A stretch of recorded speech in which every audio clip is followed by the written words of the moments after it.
Welcome to the Porsche Club Insider, your one stop for all things Porsche and PCA. Here's your host, Vu Nguyen, and the Insider crew.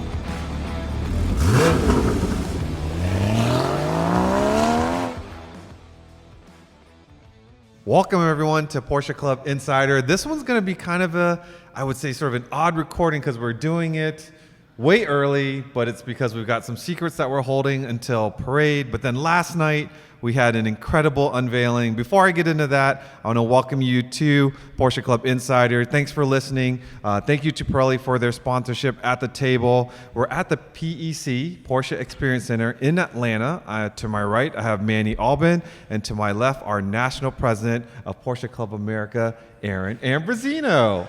Hey, gentlemen, how we doing? Good, good, good. So we can all breathe now because we can let the secret out of the bag finally. Behind us is the 70th anniversary Club Coupe. So I think we're probably reeling from all the energy from last night at parade, which is what we're going to do in the future, but we're referring to it now.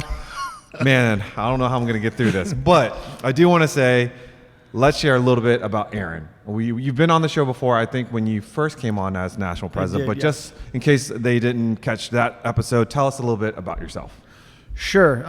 Second generation PCA member, joined the club officially in 1990, got involved with my region around 2005, volunteered there, started to volunteer at the zone level, then got tapped to volunteer for national, became a zone rep, worked my way into EC, and somehow, some way, I became president of this great organization. Oh, I know how you became national president. I remember the exact time when we met you and Amelia New York Auto Show. And we're like, they have a future in staying. They're staying for a second generation. They're going to do big things in PCA. And here you are, national president.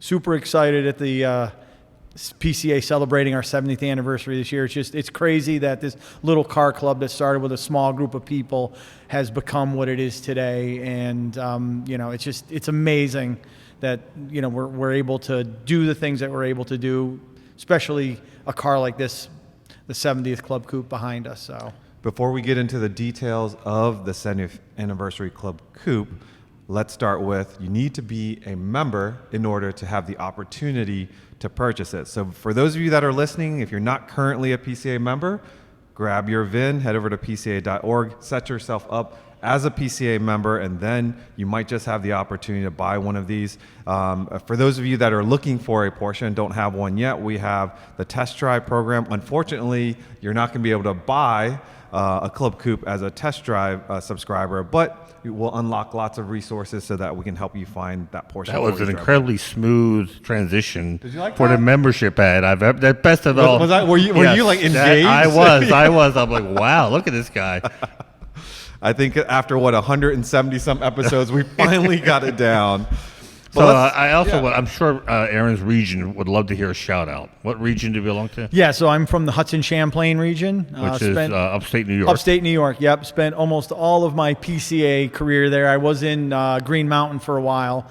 Amelia and I, my wife, moved to Vermont for about 5 or 6 years in the early 2000s, so I was part of Green Mountain for a little bit. And it's funny because I'm a nationally trained instructor, and on my national instructor card, it says Green Mountain region. So they have me as Green Mountain there. So I should probably get that changed back, but that's all right. I'm going to look to Manny and rewind a little bit. When we talk about PCA Club Coupes, it actually started before I was a member at the time, but I wasn't really at the national level. And it started with the 50th anniversary Club Coupe. Maybe just give us a little retro on the 50th and the 60th. So the 50th was 2005. It was revealed, much like this one, at the welcome party. Unfortunately, even though it was on EC, we weren't involved with the car itself. That was almost, I think, limited to the president and vice president. At least when I was secretary, they didn't go down to that level of involvement. So I was as surprised as everyone else when the cover came off and the balloons flew of the 50th Club Coupe, but it was. You found out at that time? I thought the car was a Panamera because everyone was talking about the 4-door sedan that Porsche was working on. So I remember my wife saying, "What is it?" I said, "I think it's a 4-door sedan," because they put so many balloons. It looked like a bigger car than it was. But yeah, that was the first Club Coupe that PCA did, and all 50 were sold out very quickly. They were very desirable. It was a 997 S with the X51 package, special paint. It was. We didn't know at the time that it would become something we would do every 10 years. Because fast forward, it wasn't the 60th, it was the Worldwide Club Coupe came next. If you remember that. The green one. Yes, that was the Brewster Green. Brewster Green, And yeah. I think they built 12 or 13. They were very limited. All I remember was it was really expensive. And I thought, boy, if we did one for PCA again, I think we could do it much in the same vein as this one is. We wanted performance is what we wanted. And we wanted it to be a little less pricey than the Worldwide Club Coupe. So we came out with the 60th. Well, hopefully from the reason why we're here at PC is to do a photo shoot, to have all sorts of photos and videos to share after the car is unveiled. The number one 50th anniversary car is actually here at Yep, PC. they kept it. Yep. Yeah, and then thank you to Alex Lorente, who drove down with the 60th anniversary Club Coupe. So we had the trio. We had 50, 60, 70. We don't have the 73T that we restored with Porsche. Unfortunately, that's somewhere overseas. And the classic Club Coupe, which recently was sold to Mr. Seinfeld's on the West Coast. But to have three of them, three of our children together was pretty special. Yeah. So when did we get involved? And we've been, I think it's almost 3 years of keeping a secret. And that's what's very different from what Manny experienced with the 50th anniversary. Even Manny didn't know about this car until recently, but on the executive council level, we've been keeping this secret for just about 3 years. Yeah, again, as we started to approach our 70th anniversary, we started having a discussion, what are we going to do? And I remember, we had sat down and talked to some folks from Porsche, and, it's like, what model are we going to start with? And, with GTS again, just an S, do we do a base? And then there was the talk of a GT3, and we got really excited about that option. We can come clean. Yeah, we can come clean about with that now. one. Yeah. When Porsche asks, what would you like? You shoot for the stars, and there's an off chance that it might happen, so we asked for? We asked for the GT3, and initially 70 GT3. But initially they said, yeah, I think we might be able to do that. And then I think it was a month or two later, we kind of got notified that they would not allocate 70 GT3s to PCA. So, I remember leaving that meeting and saying, did they just say that's they didn't say yes. They said there's a possibility. Yeah. And even that was way too much for me to comprehend for PCA to be able to have 70 But GT3s. Before then, did PCA approach Porsche or Porsche approach PCA saying, hey, your 60 is going to be coming up. Have you thought about what you're going to do? Well, here's what you were saying earlier. It's never a given, right? Like the 50th came about and happened, but there was no guarantee that the 60th came along. The 60th came along from our conversations, and we'll talk about our times at In-N-Out Burger. We have all of these discussions at all the different events that we attend together with the folks from PAG and PCNA. The 60th came about, and again, because we're together and we're so close with the manufacturer, 70th anniversary is coming up in 3 years, so we raise our hand. Raise our hand. We don't take it as a given. But thankfully, they're like, absolutely. Yep. That's when we were together, I think, at Monterey Car Week, and they asked, what would you like? We asked for GT3s. It was a possibility. And then we got level set to reality. Yep, we did. But it wasn't a compromise. It actually was what we came, and I'll let you talk about why we chose the T. I think it's closer to what PCA is all about. Yeah, exactly. Yeah. So when you... At that point, the T is not even spoken as a possible model. We didn't know that car was coming out. So again, that's the other thing is you're doing this 2-3 years out. You don't know what Porsche has coming down the line. So again, we were super excited about the possibility of the GT3. But I think when Boo and I both left that meeting, we kind of figured this is a long shot, but if it happens, it'll be fantastic. So we were just I think we were thinking more of just either a base Carrera or back to an S again, or maybe a GTS, but that's kind of where we were having is maybe an S or a base. And then, as the discussion went on, they let us know that the T was going to be out around that time frame, and it would be a great car to use for our 70th Club Coupe. So we kind of got excited about that. And I remember in one of our first meetings, the one question they asked us is, what is it you're looking to have here in this car? What is going to make up this car?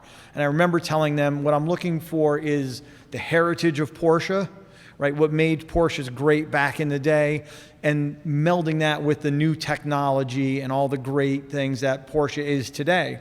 So it's kind of that combination together. And then when we found out the T was coming out, only going to be in a manual, we said, what better car to use for our 70th Club Coupe than the T? And it just it all came together there, and that's kind of how we landed on this particular model. So, you'll see it's, kind of lightweight, no rear seats in it. I mean, you can option them if you want, but, the car will come with no rear seats, again, using decals where we can in place of, the normal badging on the back. So it's just things like that where we can get lightweight, really just a real great driver's car is what we were looking for, and I think we've accomplished that with this car. And obviously no cabriolet, even though the T comes in a cabriolet. Correct. The Club Coupe is obviously a coupe, just a coupe. Full slick top, manual transmission, just a full-on driver's car. A very focused driver's car. Yeah. One of the toughest things when we have projects with Porsche and they ask, what would you like? The answers a lot of times are things that they know about that we don't know about. Yeah. We have all these NDAs that we sign, but obviously we want the latest and greatest, or maybe the new things that they can think of that we have no clue. And working with folks at PAG, Michael Tam at PCNA, and designers, and they see, or they have insight into what's capable. And oftentimes we just say, well, what do you think you can get us? There's touches on this car that are not available to the standard Carrera T buyer. Yeah. We have it because of the relationship, and they brought it to the table. Yeah, no, exactly. And it's funny because when you start to design the car, there's all these things you want, and you're like, boy, it'd be great to have this, and maybe a fixed wing on the back and all this stuff. And for us, not knowing what they have to go through to accomplish that, these are what we want. And then they start to, well, there's a price for this, and then there's testing for that, and this won't work with that. So you start to kind of just, here's what we would really like, and then you slowly pick and choose what fits that car and what you're trying to accomplish for a final product. So once we got the model chosen, the next difficult question was, okay, what would you like the color to be? Yeah. Right? And so with the 50th, we have California Azure, or Azure California. California Azure Blue. California Azure Blue. Yep. And then, of course, the specially made W60 Club Blau for the 60th. Now, what do you do for the third one? Yeah. Do you stay blue? I think we even had some other color options. Maybe you want to share that? Yeah, so, again, that was... we were thinking, what do we do? And, we thought, well, again, since blue and red are PCA colors, let's look and maybe if we can do, custom red or a PTS red for PCA. So we're in a meeting, and up on the screen, they had a 3D rendering of the T. And, the guy could click on it and make it any color we wanted it to make. So, we went ahead and said, let's try red. He clicked it, car turned to red, and everybody around the table just kind of looked at each other. I want to know what color red that was that offended the whole room. It didn't offend the whole room, but it didn't fit the car. It didn't look like a Club Coupe. It didn't look like a Club Coupe. Right to us. And for those of you that are considering variations of red, the depth of red is very shallow. Yeah. You can change red only so much, and then it looks orange or it looks pink, and the range is not there. But with blues, you have a lot more range. Yeah. And then the idea of the 50th being a metallic color, the 60th being a non-metallic color, how could you maybe combine those attributes? And it wasn't simply combining them, because that's way too easy. Well, but again, when we thought about it, like when we initially started talking to him, we're like, well, we'll make a Club Blau metallic. So just take Club Blau, throw some metallic in it, and you have Club Blau metallic. But again, you're educated that doesn't work that way. Every reality auto show I've ever seen, they just literally throw in metallic and it mixed. Nope. So you've got metallics of different size, how they lay, the depth of the blue, and oh, by the way, that color that you create has to be tested on the various substrates that are on the car, on the metal, on the plastic, the angles at which they lay on the car. all of that has to be tested. So for those of you that are looking to create colors or wonder why paint to sample is so expensive, is not actually I'm sure the paint material is expensive, but to test it, to make sure that that color will stay that color, 10 years, 15 years, 20 years down the road, that's where all the money is, because you have to certify that that color is going to stay that way. Yeah. So they show you this flake, but they're not showing you the flake in blue, or they are. Well, showing you in blue? what we initially saw were some spray outs of different flake in a blue, but not. It wasn't just Club Blau with that flake in it. It was just a blue with the different flake to figure out, like I said, how big of a flake, how, the hue of the flake. And then once we picked that, so that was the first thing we picked, was the type of flake we wanted. Then they took that back, based it on the Club Blau color. We want to be close to it, but maybe not exactly it. And then they started to formulate some blue metallics for us. So I think we saw about 3 different versions of a blue metallic. And then we compared that with the Club Blau to see, we wanted to be in that same family. And I think, what we landed on is, a really great color, to represent, the 70th Club Coupe. So, again, it's a little bit from the 50th, a little bit from the 60th. And, we get what is now known as Scholar Blue. Yep, paying homage to the founder of PCA, Bill Scholar. And seeing the 3 cars today, you can definitely see the family tie, Absolutely. But yet individually they're distinct. Yeah, definitely. The other thing that you'll certainly notice when you take a look at the 70th is when you open the doors and your eyes land on the tartan. Yeah. And that's not just any tartan. Nope. So that's another special tartan that Porsche created just for PCA. So it's blue base with red and white in it, and it looks fantastic. It's on the seat inserts, as well as inside the glove box, as well inside of the holder for the manual. So they did an amazing job on that. And that one was actually, I think we saw the first sample, and the designers were not happy with the blue, so they tweaked the blue a little bit, and then the second one was dead on. And it's a great great looking interior with that. On this car, can you order a back seat? You can order. You can order Does the the back seat come with tartan? Do you know? Yeah, actually, I think they said. It does. Yeah, they actually, because initially they said no, and then they said we can. Oh man, that would be a tough decision. Yeah, we can go with extra tartan. weight with tartan, or less weight with delete. So let's, one more detail, and there's a lot, and we're going to be dropping lots of videos, photos, and articles on the car here over the next couple of months. But I think the story of the no delay button, you should probably tell that story. Yeah, so on the steering wheel, the button you use to go to Sport, Sport Plus and all, on it says no delay. And if anybody's been to an In-N-Out Burger in California or on the West Coast, that's part of their slogan is no delay. And the reason why we threw that Easter egg in there is a lot of our meetings with folks from PCNA and PAG occur late at night at what's called fourth meal. After we've been to banquets and dinners and all, we all go out because we just need to get away from it all. So we go to In-N-Out, we hang out, and that's where a lot of these conversations start, is over a burger at In-N-Out.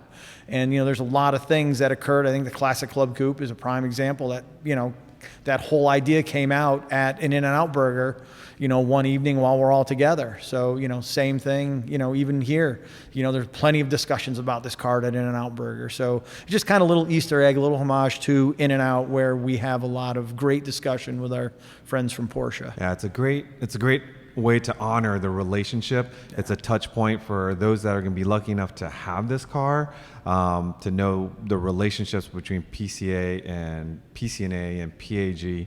It's this collaborative effort that I think is unmatched by any other car brand or car club. Definitely.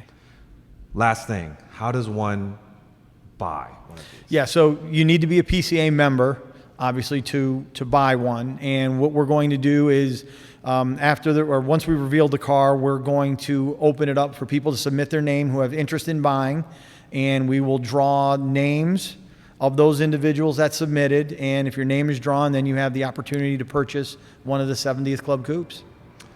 All right, Aaron. Well, thank you so much for sharing the Club Coupe. Congratulations. Thank I know you. You're probably going to have to answer a million questions during the week of parade. More importantly, send them over to the collections of names so that we get these sold Absolutely. and make Porsche happy as well. But we're going to bring on Michael Tam next to sort of give the listeners the behind the scenes of what it takes when the club asks for a GT3 and then you've got to build a car that they can actually afford.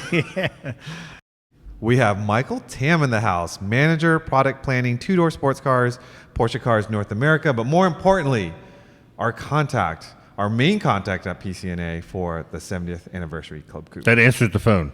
That answers the phone. I'm just for the me. tour guide here. The real guys that do the work over in Germany. Well, it feels like I talk to you at least weekly. I mean, and now it's no longer a secret. But you're used to this. Your job entails you having lots of secrets, and I notice you put like a special screen on your phone so I can't look at it when we're next to each other. And Maybe. so tell us a little bit about yourself and what you do here at PCNA. So yes, thank you, Vu. So again, my name is Michael Tam. I'm the product manager for the two-door sports cars at Porsche Cars North America. So my job basically entails representing all of our customers here in America, including all of our wonderful club members, and going back to PAG and saying what do we want or not want on all of our sports cars. And again, I only represent North America and really just the U.S. Still a really big market. Obviously, we're one of the biggest sports car markets for all of PAG, right? So we are a very big deal in the grand scheme of things, and I have the great pleasure of representing all of you guys. And for those of you that come to PCA events such as Works Reunion, Tech Tactics, you've definitely seen Michael before, maybe in passing or maybe one of the presentations. And I think we've dropped several YouTube videos where Michael's presenting, and they're always a hit because you have like this engineering insider and potential influencer of what happens down the road kind of vibe. Is that a long enough description? I think what's really cool is that being an engineering company, he is an engineer, a graduate of Georgia Tech. So when he does recommend stuff, I think he can back it that, yes, this is possible. That's something that Porsche should be able to do. I think you're overselling it. I am an engineer by study, but definitely not by practice. So The what's higher in importance with your job, like being the car person or being the engineer? The car person by far. Really? Yeah, 100% the car person. The engineer just help, decipher what they're trying to tell me. But Okay. The car person thing definitely outweighs trying to relay everything our customers want here. And you've been around PCA, PCNA for some time. I know you were around when we came up and delivered the 60th anniversary Club Coupe. I don't think you were around for the 50th. I was not. I joined the company back in 2014. Okay. So I'm just a little over 10 years, and one of my big first events here at the PC was watching you guys unveil the 60th Club Coupe right here in our lobby. Did you think someday you'd be a part of that process? Somehow everyone kind of gave me a little bit of a hint. I didn't think I'd be this big part of the process, Yeah. but I thought, I might not need to help out with the next one. We were just sitting here with Aaron and talking about how we get to here. And I'm sure with yesterday's unveiling at the welcome party and the excitement, people see the final product. But we've been working quietly, secretively for the past 3 years with, I would say, almost an army of people to make this happen. So touch upon what it takes. Like, is a project first started, say, hey, this is a good idea, and then you assemble the team, or how does it start for you? The very first start is every year, the exclusive manufacturer department asks all the markets to submit their ideas for a market edition. And we all actually need to compete for a very limited number of spots. So very early on, even in 2022, I already asked them, hey, can you reserve a spot for us? We will probably do 2025. We are given, of course, the 70th anniversary. And they said, okay, it's still a little early. Let's do the actual final submission in March of 2023. And that's when I submitted the first actual paperwork to get the whole process going. And then it goes into certain committees, and then it gets debated across all the different markets that have submitted them. Of course, you guys as a club have such a great relationship with us at PCNA and PAG, that I think it was almost a shoo-in, if you will, to getting that spot reserved for us here in this calendar year 2025 for an edition. But let's clarify. what you submitted was not our initial request, because with Aaron, we talked about our initial request when we sat at the table coming up with the model for the 70th. And of course, we shot for the moon. And we asked for 70 GT3s. That's not the paperwork you submitted and got rejected. I put roughly a TBD on the model type there. TBD. Yeah, it was open for discussion, if you will. Yeah. But what RSs? You were just asking for regular GT3s. Oh, well, we didn't want to go extreme. Yeah, that's what I mean. That's reasonable. Just trying to be reasonable. Yeah. So you put the request in. I'm sure we have to, I wouldn't say compete maybe, but there's other things that are going on in your market. It gets allocated to us. And then how do they choose who works on it? Well, there's only a certain number of people on their team that can be responsible for all these additions, and they see what additions they need to work on, and they split the workload, right? And even we've noticed that with some reorganization, we've seen a couple different people take on our project. So I guess I've been the kind of constant helping you guys, guide you guys through all of that. But that is just the main point of contact over there. They've got so many different people, from the guys in procurement that need to find all the parts from your center console lid, to the little graphics you see, to the guys actually installing all your parts, to the guys doing the feasibility testing, to the design studio guys, to Grant Larson helping you design the car. It is an absolute army of a team over there that really puts this all together. And hopefully we'll be able to put a picture. I'll send it over to Damon to show you a sampling of all the people that makes this happen. It's not just a car. And the car is cool, don't get me wrong, but what it represents, that's what the Club Coupe is all about. There's a lot of people that came together to make this special car for our members. Yeah. They poured their heart and soul into every single little part. I mean, you talked about the story of Grant Larson and tweaking the little edges of that wheel to make it the exact perfect balance. Think of the guy that had to talk to the center console lid supplier and getting all that embossing set and the text perfectly sharp and everything. We talked about the tartan material when we were over there for our first kickoff meeting. They had what they thought was very close to the tartan material that we will be using in the car, and we asked for a sample to keep for our archives, and it was beautiful, but it was very bold. And the team, this is where you gotta let the experts do their job, because they're like, we like it, but we want to tweak it a bit. And honestly, we had no idea what they were going to tweak until we finally saw it today. And when you look at that tartan, you can tell distress is probably too strong of a word, but it's not that bold, fresh fabric that we got, and it's not complete distress, but you can tell it's got mild patina that makes it look very comfortable and inviting. Yeah, especially with the pairing of the overall vehicle. Yeah. With the Solar Blue and everything, I think they saw that and really made a holistic picture out of it, and it just looks good as a whole car. Speaking of the car and the model, yes, GT3 was shooting for the moon, but we still have GTSs as a potential. We still have S. We still have base 911 Carrera. But I think around the table, once we heard that the GT3 option wasn't going through, I'm pretty sure it was universal that the T was going to be the Club Coupe. Yeah, and I think I kind of nudged you guys towards it, knowing the T fits our timeline. That was, of course, number one, making sure the car was going to come on time, to be revealed on time for this. But also, I think the ethos of the T this time really fits very well. The model line did a great job making the Carrera T as enthusiastic as ever, and I think that plays very well to the PCA members. From the 6-speed manual transmission with that GT3-like shifter feeling, to standard pads of sports suspension, to the rear axle steering, to PTV. I mean, I think that's everything usually club members kind of orient towards anyways from a sporty style. Yeah. And I think Aaron spoke with it. He wanted a sporty style for this model as well. And so I think it fit much better than what we talked about with the standard Carrera. S, we talked about, we knew at the time we wouldn't have a manual and everything. And then GTS with a T hybrid, we were discussing, is that the right time, or is now the time to celebrate the manual? And I think celebrating the manual ultimately became a good choice. And that's also a sort of a personal mantra for you as well. Yeah, because I also, of course, worked on the 911 Carrera GTS America Edition. Those all came in manual as well. And I am on the whole mantra, trying to save the manuals to the very last minute, right? Let's talk about the things you can't get on the Carrera T, because again, I think that also goes into the theme of what we built. Because we didn't want someone to have the opportunity to buy a Club Coupe and throw the kitchen sink at it, Right. and then end up with a car that we weren't originally intending. Yeah, I think one of the core things we said, the car has to be recognizable as a Club Coupe, no matter how the option, right? So we've limited the option palette not to be too extensive. The sport design fascia must stay, right? The hockey sticks stay, the decal graphics they can't delete, and they can't change the color of the car, right? All that look is somewhat the same. And the T formed a great basis to start with the car, but then we changed things like changing up the mirrors, right? So now they're painted in body color.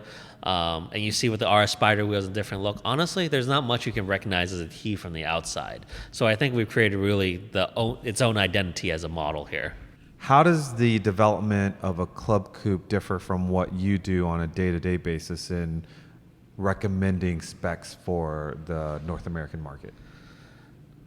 Those typically we're looking at a bigger picture and saying this model or this facelift of a car needs certain features. So we look at different things from like JD Power surveys to online feedback to one-on-one feedback we hear at events and everything. So we're really catering bigger features on the car to be a little tweaked and everything. Here we're taking the basis of an existing car and really trying to modify it and make it look and feel special compared to the standard car. So it's kind of different of really trying to do unique features and completely changing a car.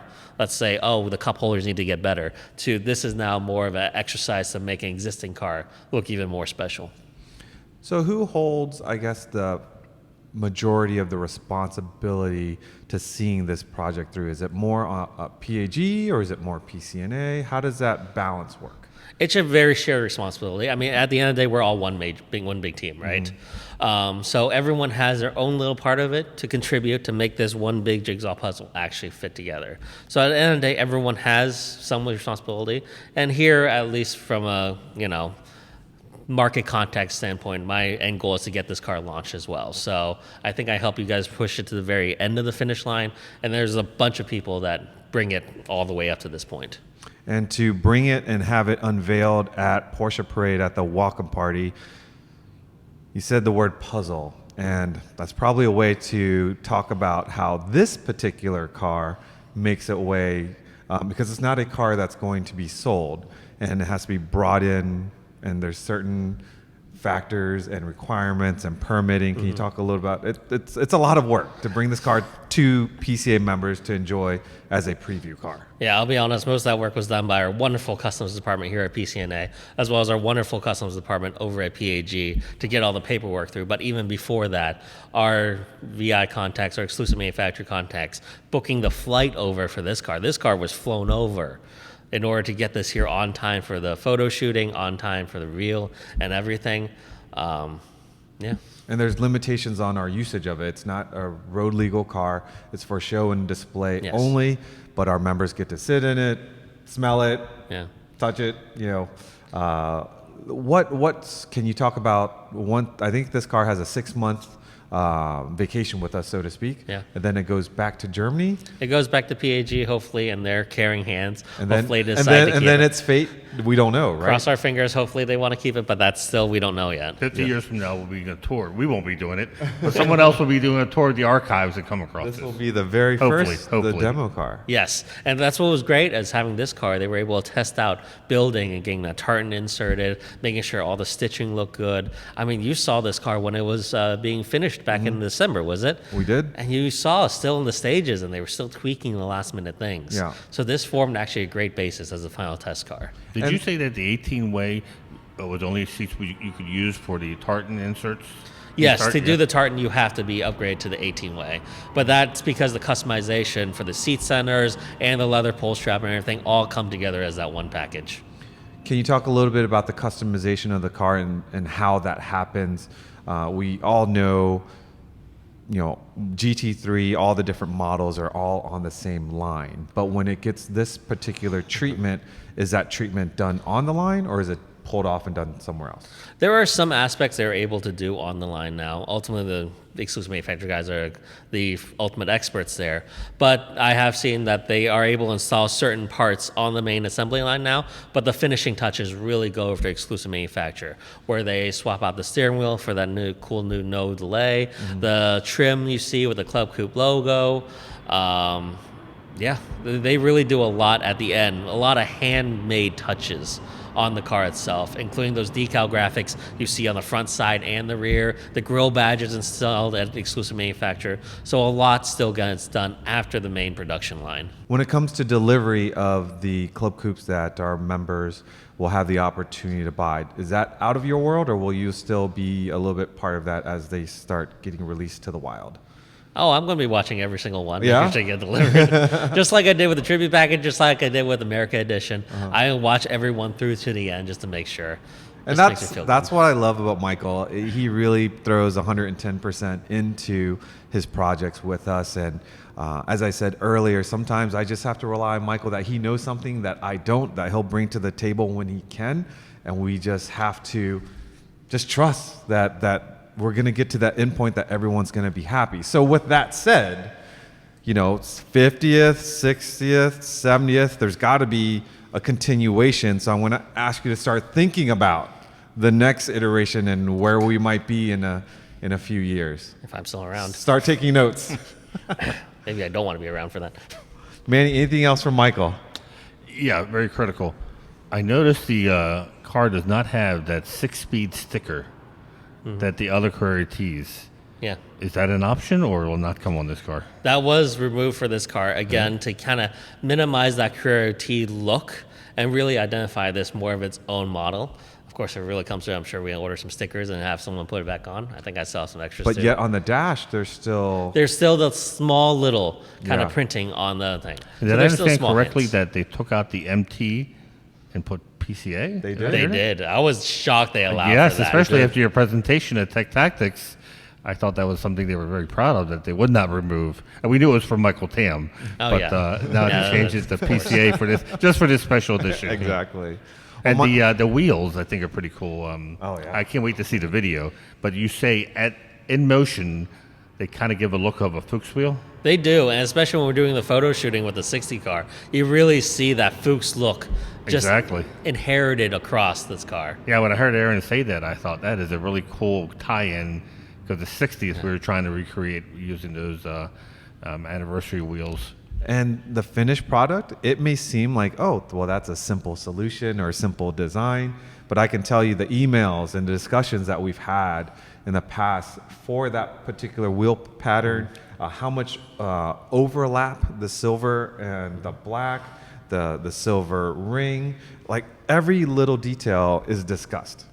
And, I don't know if you saw, but they painted test wheels Yes. with a different one. And I mean, just seeing that little border and now seeing the finished wheel, it was amazing. The small tweak they made and how big of a difference. I it remember they did a full wheel and Grant's like, nope, we need to adjust it. And they adjusted it until we came with this final product. And made. Yeah. And does the regular T have like the grill badge on the rear that the Heritage cars They're have? just clean slats on a normal T. So this grill badge is specific to this Club Coupe model as well. But to me, that's pretty cool, because it seems to be only going on special cars. because this is a I special, know, special car. but it's not like ST's Yeah, yeah. price-wise or the ones they've been doing up until now. That's pretty awesome. Yeah. Again, the number of touches on this car, not to put down the last 60 year or the 50 year, I think this is taking it to a whole nother level of how extensive the changes are throughout this car.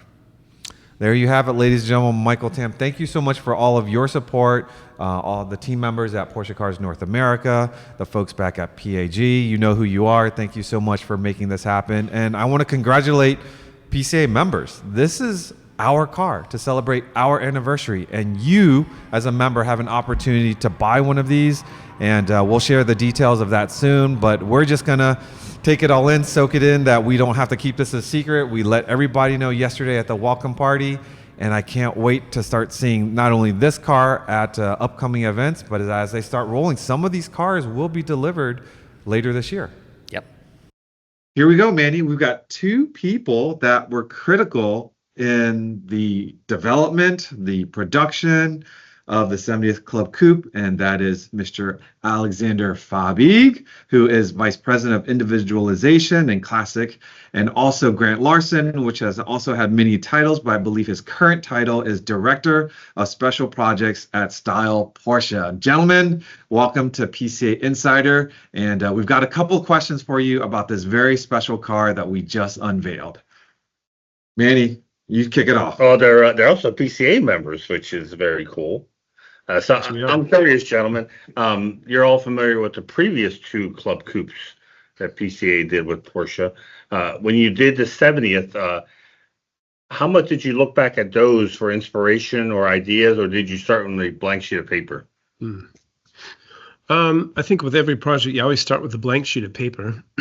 There's a few things that we considered. First of all, did we develop sort of a strategy, and do you want to the strategy that you want to continue, or do you want to do something completely different? So we asked a lot of questions, what we could do differently, and we talked about things like red, white, and blue. Several, like instead of another blue car, different variations of communicating the PCA Club, the 70th Club Coupe.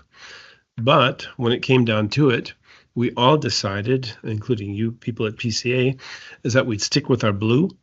And that's how we not three colors or something like that, or two colors, like a one color car, because you need something to kind of like tie the, the addition together. And I would add that you really set a high bar with the previous cars. They were full of inspiration, of first-time product substance, of a lot of emotional content, which perfectly reflected the strong bond between the Porsche Club of America and Porsche. So it was quite a challenge for us jointly in the project team to come up, to write the next chapter and to live up to the greatness of the cars that you developed or we developed jointly in the last decades. We've said it a number of times on this particular podcast, or anytime we're sort of asked questions about cars that we've worked together on.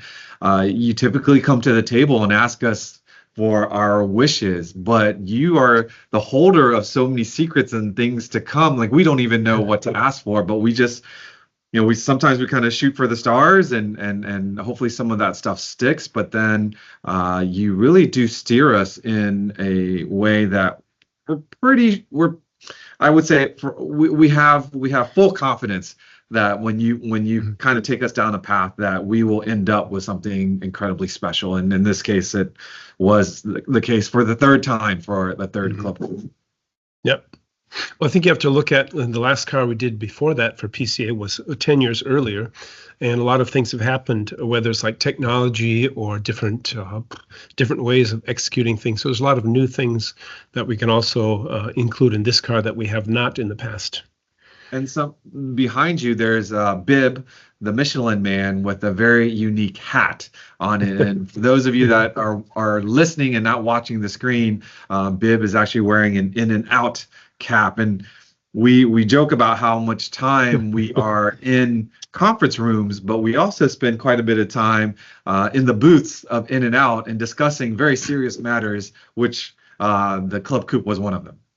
Well, a lot of great projects that we jointly started in some In and Out, often around Monterey, where we, I think, could strengthen our partnership. But at the same time, as you said, also do serious work in the most entertaining way while eating a delicious burger. And so it was the same thing here, starting with the burger. But then very soon, I think we ended up in a meeting room is it the Marriott in Monterey, where we had, I think, our first business meeting. On the Club Coupe, which I remember is always very exciting when you know that now it's really the official start into a new adventure. For those that don't know, Alex is actually the one not only that comes to us and sits in our meetings, but you're the one that takes the idea, the concept, to get it approved by the board.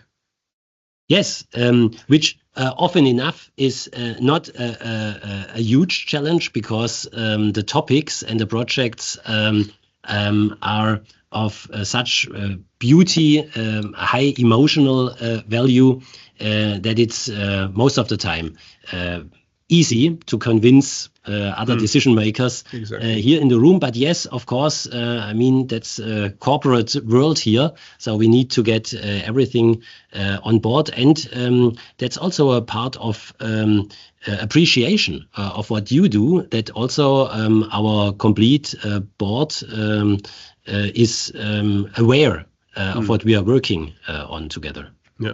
Well, I can say you're being very modest, because I can only imagine having to go to the board.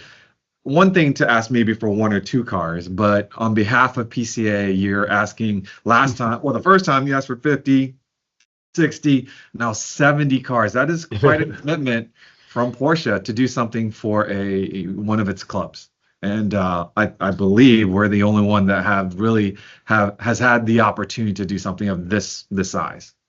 Yeah, absolutely true. I mean, you are the biggest and the oldest Porsche club in the world, so it's our commitment to this achievement. And I can also always refer to the more than 150,000 enthusiastic club members that are, behind all of these efforts. And so it's actually 165,000 members now. But 70 lucky individuals will get to have the opportunity to purchase this car. It's based off a Carrera T, and I know in our meetings at the Marriott and subsequent meetings was trying to decide which vehicle it would be. Maybe you could let the listeners in on how we arrived at the Carrera T.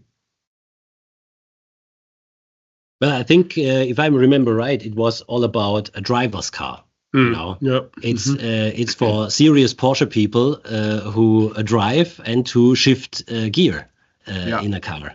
So I think that was one of the starting points. Yes, basically. Yeah. Mm-hmm. I think when you were discussing the T, to give the listeners some perspective, the rest of us did not know that this version of the T was coming, and that it would be manual as opposed to other T models. And that, in fact, Porsche would only have 2 manuals. That would be the GT3 and this T. So it was going back to what Vu said, that you all know the secrets that we don't know.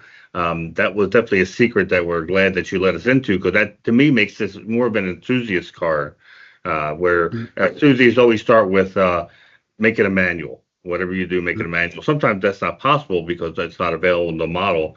But I think it's pretty cool that Porsche made this T manual only.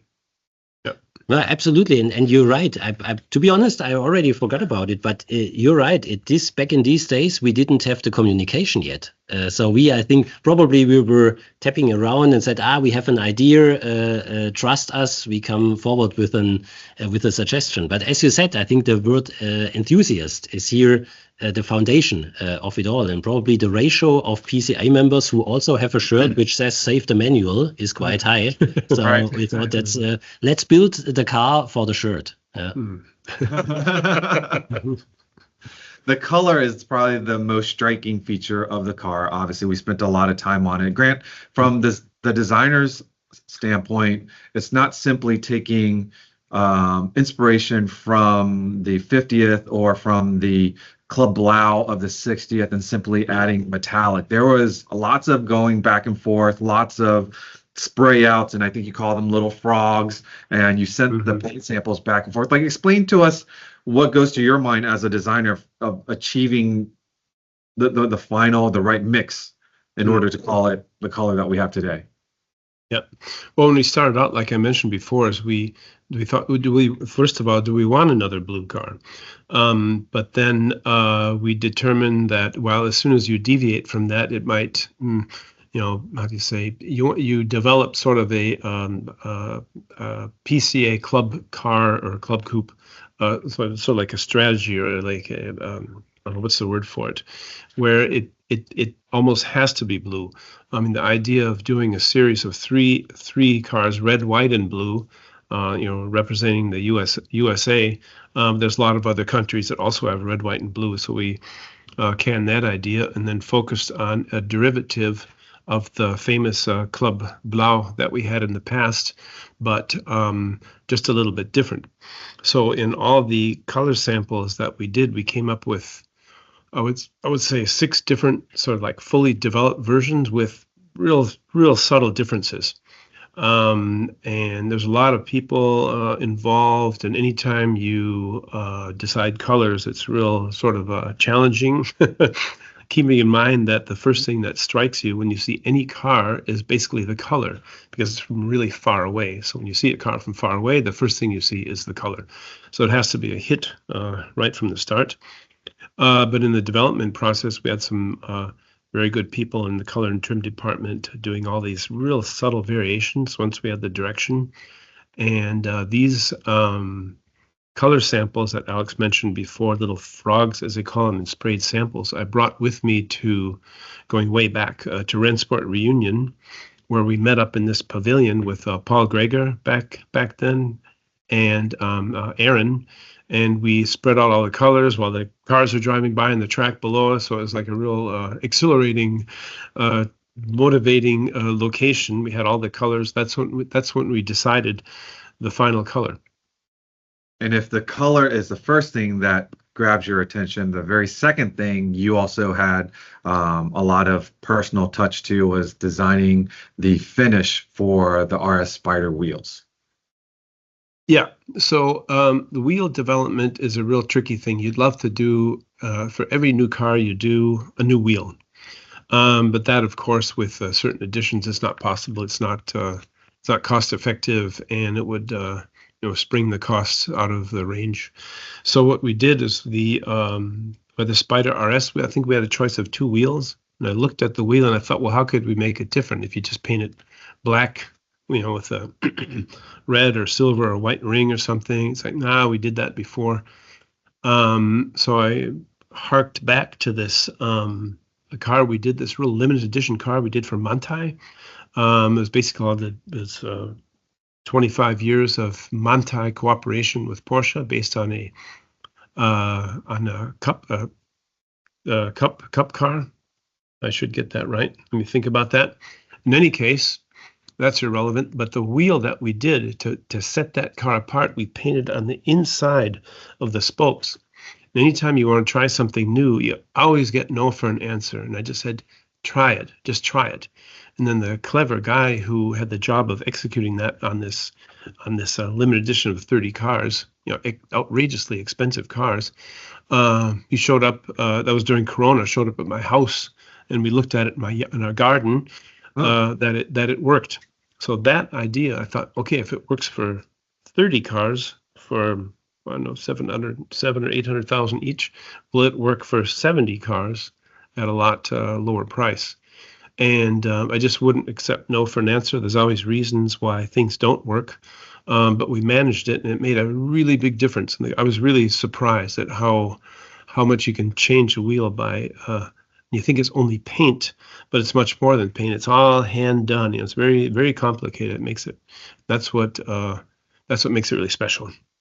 I remember the story of the 60th anniversary Club Coupe, how we did I think it was a 2-color stitching on the steering wheel, and how it was hand done. Mm-hmm. And I think the person that was doing all of these wheels probably had a special name for the project because it was so laborious. And so does that mean the wheels for the 70th, they are all hand painted by someone for those editions, or? Yeah, well, it's like a complicated masking process.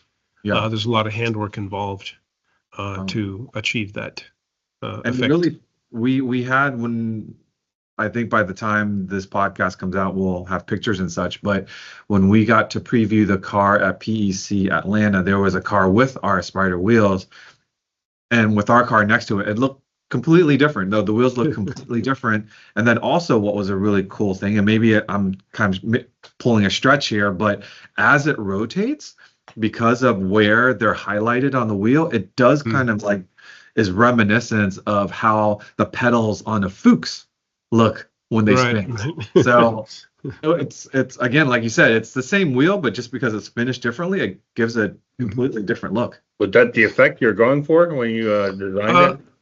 Well, absolutely. Shows how genius We he have is. this. We test every wheel rotating. No, in the design field, you always have sort of like unexpected, pleasant surprises. You have a lot of like bad surprises, but this is one of the really, really good surprises that we had that also looks good rotating. And there's other features that are, I would call little Easter eggs in this next piece on the exterior that I will attribute to Alex to, because he was looking at the initial designs, and we have the sport design front fascia for the car, and it looked very good. But Alex was like, we need a little bit of something. And that was under the direction, and he looked towards Grant, and from that discussion, we have the red hockey sticks on each corner of the front. Yeah. Well, I think often that's not a must, of course, but often if you have a color accent, rather small, rather in an area where you see it only at a second glance, it makes it really interesting. And I think for Porsche, it was always about love and attention to detail. And as we said before, this car is kind of inspired by enthusiasts and built for enthusiasts. So I think it's all about exploring also the product substance, finding something new, and you need a couple of times to walk around, and it continues in the interior, of course, to find all the nice beauty bits and pieces that we incorporated very nicely in this car. So, yeah, and to add to that, anytime you do a car, you want to be able to see something new from all sides. And I know that's kind of I learned that when I work closer with the people at marketing, because that's how they see things. They want to see something new everywhere. And I think, well, that's a good point. Never thought of that before.